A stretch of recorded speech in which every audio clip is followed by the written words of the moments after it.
Skullface has finally burned out. The world is rid of his existence at last. Was he still alive? You could say that. But you could also say he'd been dead for decades. What's that supposed to mean? Biologically speaking, it's hard to say how much was his life. Side effects from the treatment? No. The primary effect. Keeping a dying host alive as long as possible. That is the whole point. But in the end, he grew too dependent on his children. As if he had any other way to keep on living. He first underwent parasite therapy before the Soviet Union became his home. His body was horribly burned. Fire washed across his thin young frame and stole his skin and his throat, even his lungs. Only through repeated therapies could the parasites keep him alive. Most of his life became something the parasites gave to him. And then he lost the ability to die. That is correct. The parasites live on past the host's death, still aiding cell composition. At that stage, there is no way to extract them from the host cells. There is no way of knowing when the last cell of Skullface's body would die. The only choice was to burn the whole thing. And his children, along with it. And I am one to talk. When my life is snuffed out, I expect you to treat my body the same way.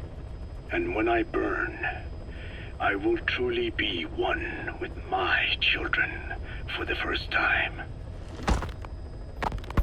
You say there were 3 English vocal parasites. According to Skullface, yeah. Skullface had 2 of the English strain with him. You burned both of them. There was an oil fire. I tossed him in. So that just leaves 1. And you tell me Skullface said he used it. He said it was very close to me. Very close. One of your comrades. Or someone ordered to kill you. Or he could have been speaking metaphorically. Metaphorically? Close to your spirit. Close to your heart. Someone who either loves you or despises you. The second one makes a long list. Whichever it is, act with caution. Skullface implanted someone with the English language strain. Who it is irrelevant. Why? I tell you what Skullface really meant. Very close to you means you will be exposed. All the infected here have been given the Wolbachia. Even if the vocal cord parasites infect them now, they cannot reproduce. But if there's a different host among us, host to the English strain. If that were the case, we'd see the symptoms. What about the non-English speakers? We have plenty of those, but the staff use English as a common language. But if that someone has not spoken English yet, and begins to speak it now, there'd be another outbreak.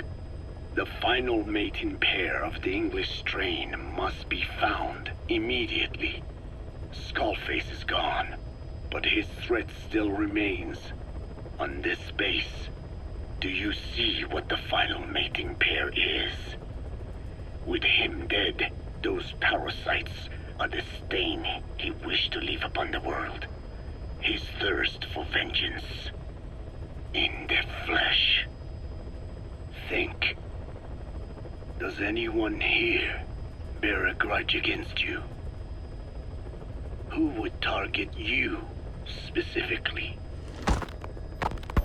The ethnic cleansers that Code Talker mentioned, they weren't Skullface's true goal. All we have is circumstantial evidence, but here's my theory. It was Cypher who started developing the vocal cord parasites as bioweapons, parasitic weapons, and Africa was the testing ground for them. As Code Talker said, their purpose is the ethnic cleansing of only those who speak a particular language. So they could do a weapon of mass destruction to eradicate specific groups races, ethnicities, or colonies by the language they speak. Or a kind of absolute language control. Or maybe a tool for those arrogant fools to build some misguided utopia. I can see plenty of uses for them. However, in practical terms, they wouldn't be as dangerous as you'd think. Counteracting the parasites is easy, after all. Cut them out of your throat to save your life, or just don't talk. That also prevents the infection from spreading. So if the international community were to find out about them, they'd no longer be the threat they were conceived to be. In which case, their targets would be limited to minority groups as a deterrent or a terrorist tool.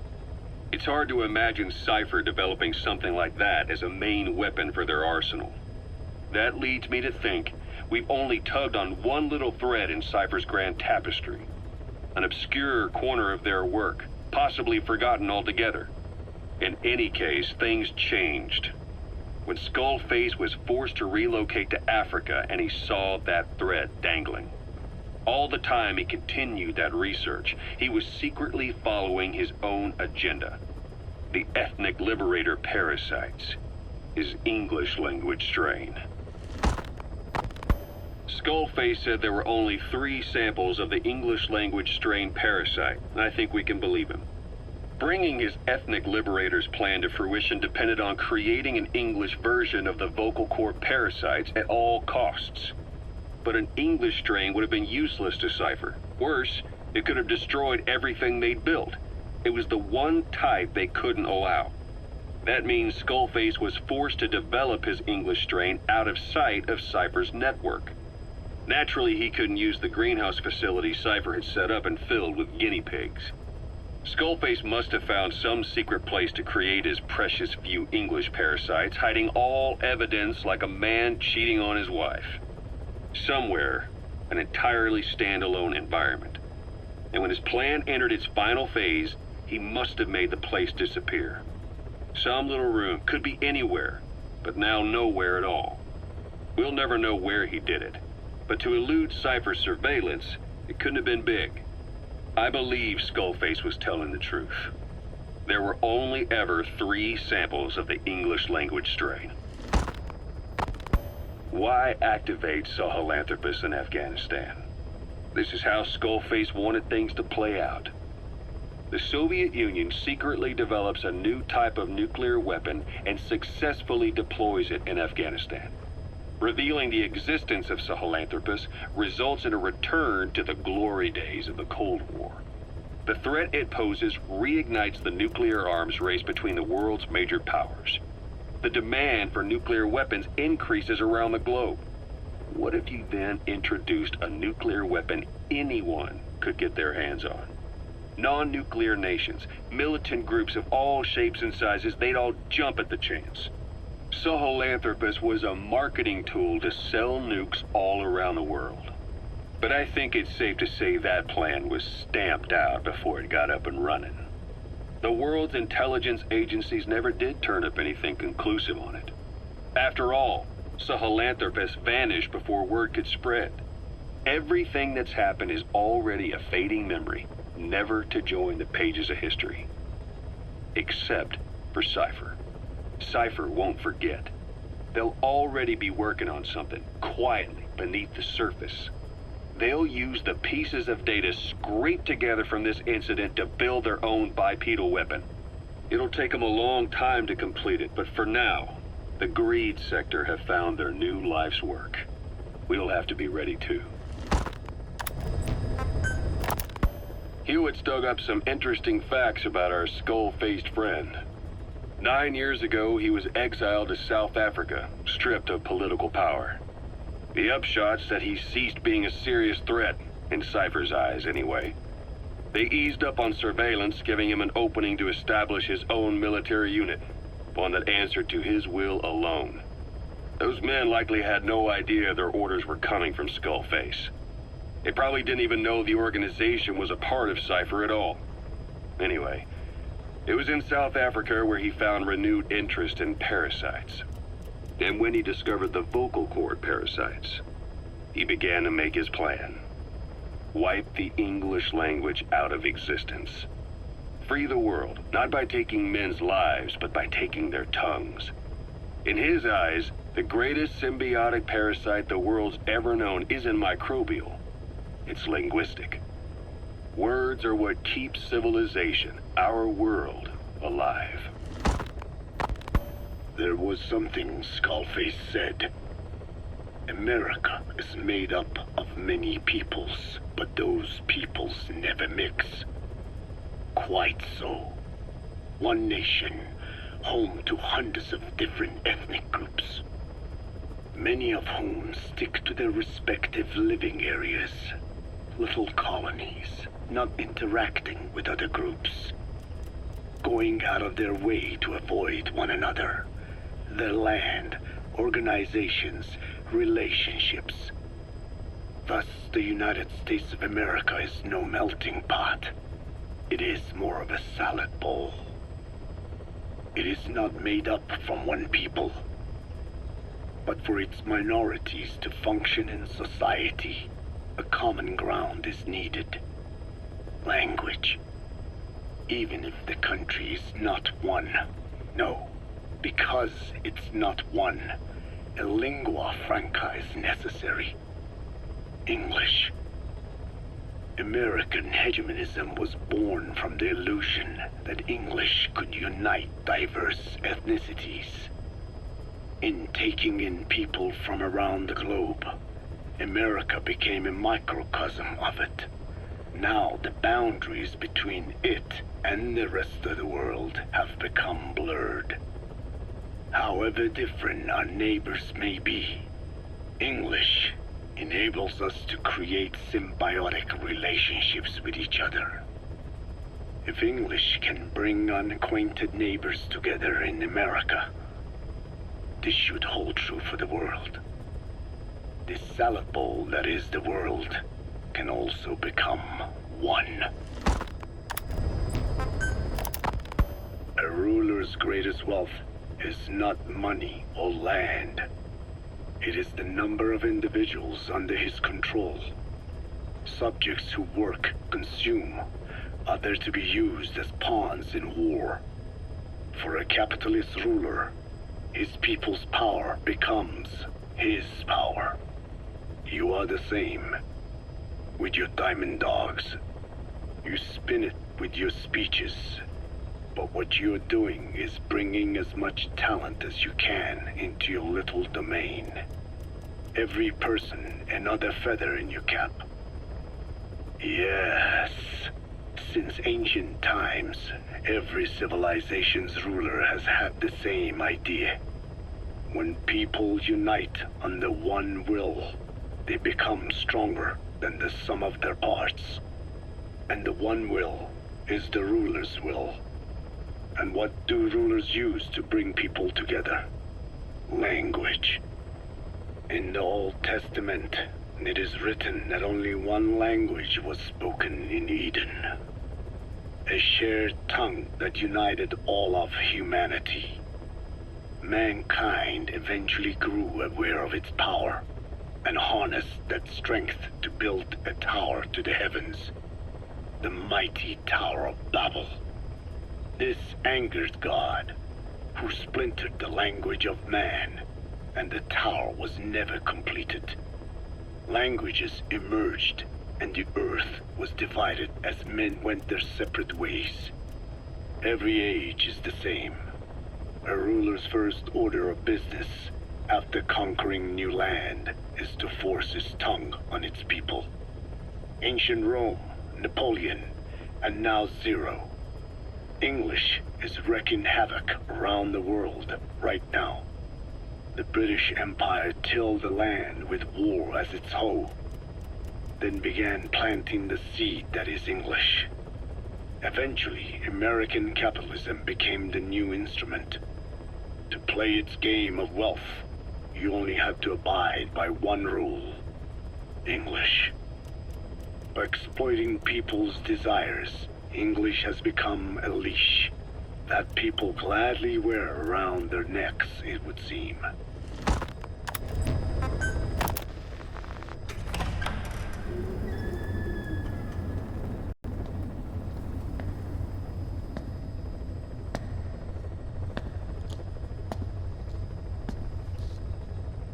Ya'at e.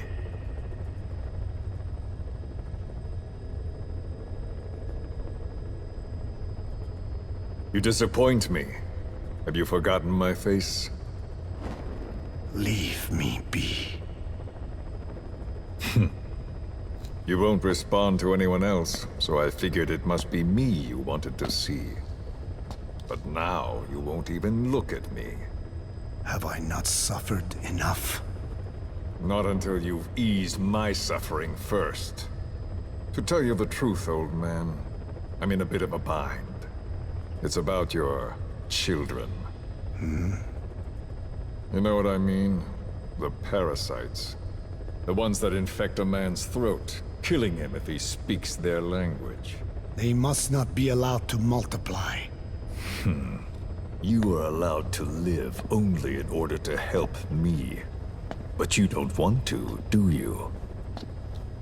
So why not choose death instead? Because you want to protect the Diné and their land from me. That's your purpose, isn't it? Don't lose sight of that now. It's in your interest to cooperate. Because if you don't... Madness. The parasites can't detect your people's tongue. So I'll just have to resort to more heavy-handed means. I have the greatest respect for your people. I would rather avoid such a thing, but we don't always get our way. I was born a tiny mote in a mighty tempest, and until those winds abate, all I can choose is how to act when they blow me this way or that. Tell me, Code Talker, what happens to a man infected with a pair of your parasites? Can they be removed?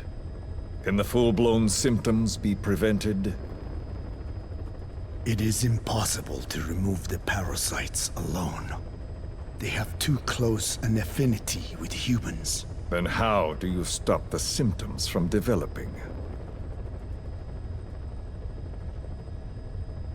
All right. I was hoping for an answer now, but perhaps you just need a little more time. I'll be back soon. I've set up shop, not far from here. We'll be seeing a lot more of each other. If you're close by, then it is almost complete. We're in the final phases. All that's left is to see if I can actually disable a nuke, with the help of your metallic archaea. Once that's done, I won't have to return here again, and your suffering will end, as will your people's. We're almost finished, Code Talker, each in our own way. My only regret will be not finishing you. There's nothing stopping you.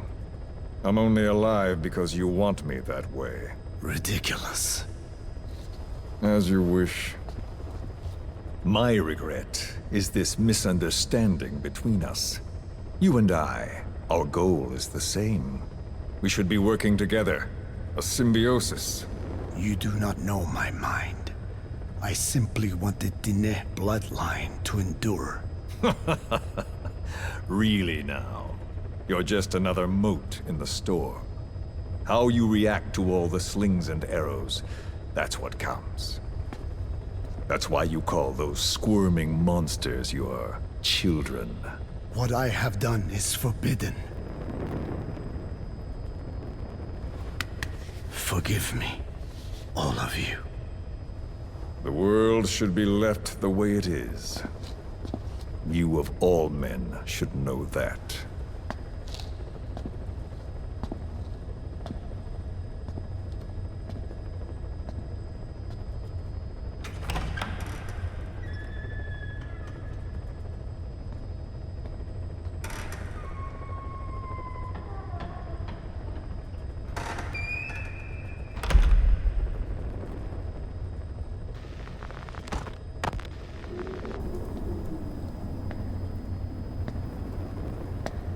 Forgive me, but my schedule has changed.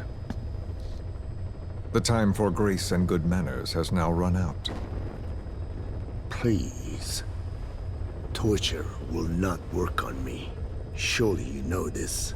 Oh, I have no intention of getting rough with you. You haven't been beaten. Your hands aren't even tied. Just like me, you live in symbiosis with countless parasites. What wounds I might inflict, they'll patch right up. You might feel considerable pain, but I've no doubt you can withstand it. Then what do you plan on doing? I have a soldier standing outside. Nothing special about him, except that he always obeys. I have given him one instruction. Whenever I ring this bell, he passes on a message for me. That message is simply, go. What is this? After that, though, it gets complicated. The message will arrive at a room, a little bigger than this one, nothing special. Some of your people are in this room, surrounded by my men. Enough of this. They pick them at random. No regard for age, gender. In that, I suppose, they're different from you. Not as discriminating. They tied them up, one by one, blindfolded them. We had to maintain order, you understand? You bastard. Go. When they hear that, my men will pick one of your people and infect them with a parasite. Your parasite. It won't work on my people. True. The vocal cord parasite doesn't respond to your language. But what about English? An English strain. It exists. A ring of this bell, and they infect one person. If that person abandons the Navajo language, the English strain will trigger symptoms. You monster. So, it's quite simple. Every time I ring the bell, another of your people is infected. Don't do this. I don't want to do this. I'd rather not have to ring the bell, which is why I'm hoping you will talk to me. What do you want? What else could you possibly want? You know the answer to that. How to prevent the symptoms caused by the parasite. You cannot control it like some slave. Forget the idea. Forget it. Unlikely. I will never tell you. Clouds approaching. What have you done? You made me do that. You black-hearted... Settle down. Don't use it again. Well, that is up to you.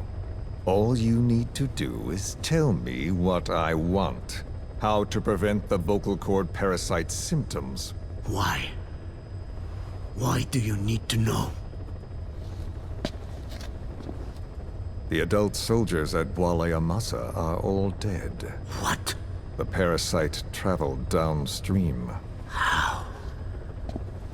It would appear that he was involved. Another demon who woke up from 9 years of slumber. As a result, the vocal cord parasite spread through the village. I told you this would happen. It was an unfortunate accident. He is becoming an annoyance. He may stumble upon the truth sooner or later, but I suppose that is really of no consequence. One day, he too will pay for what he has done. Black Anna. The real demon is you. You know, this incident made me realize something. You are right. I should have acted with more humility. These creatures cannot be controlled. All the more reason I require a means to stop them. There is no such way. Oh, really? Wait! Don't ring it again. It is up to you. Out with it! I see now. There must be more to it than that. What? They are in you. You use this land to breed more of my children. And not just here. No. In pursuit of your ethnic cleansers, you sifted through many language strains, finding hosts, breeding, more and more. You would have been infected in the process. Infected with countless strains. Most likely your mother tongues as well. Romania, Northern Transylvania. You found that one too. Yes, the Hungarian strain that responds to the CK's dialect. Silence! Black Anna. It is you who shall pay.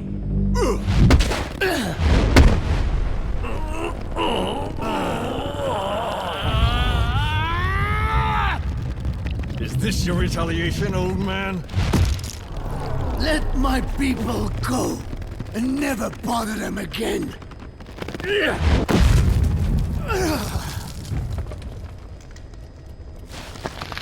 You heard me. What now? What? No! What are you doing? I am not afraid. I probably have every language strain inside of me. Meaning all the world's languages are already lost to me. But that suits me fine. If need be, I myself can produce whatever strain is needed. And that means nothing to you. If you are infected, you can never again speak your mother tongue. Otherwise you will die. As will every one of your countrymen. A few words here and there won't trigger the symptoms. And besides, the time is not yet right to show this face in my homeland. Not until my revenge is complete. Now... Stop! We're out of time. I have to get going. Well... No!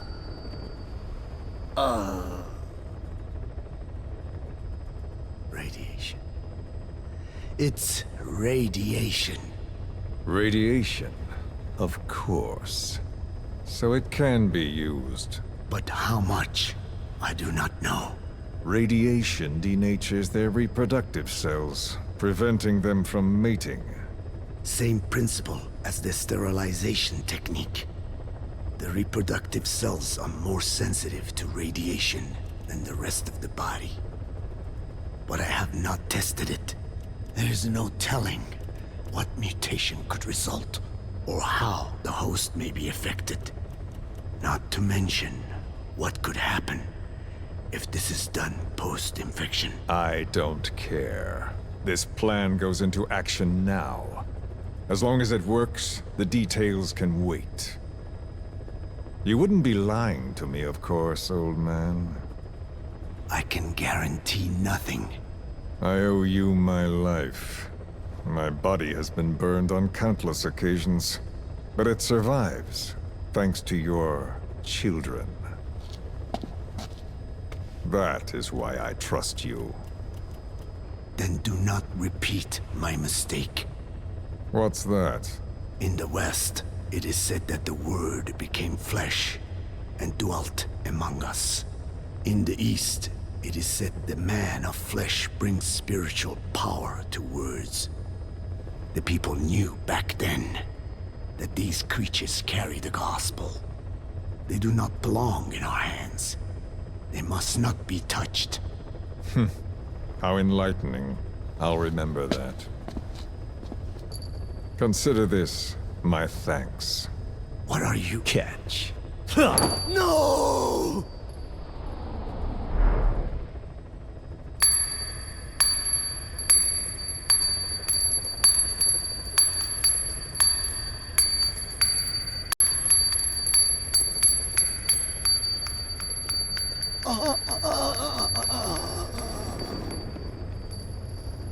Well then, I'm afraid it really is goodbye this time, Code Talker.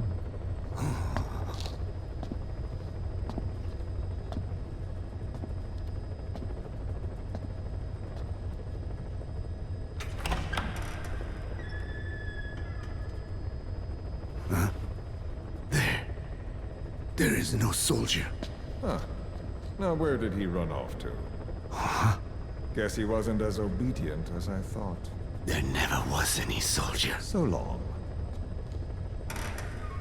You!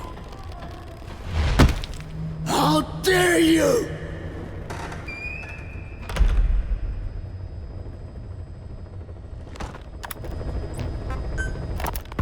Skullface, real name unknown.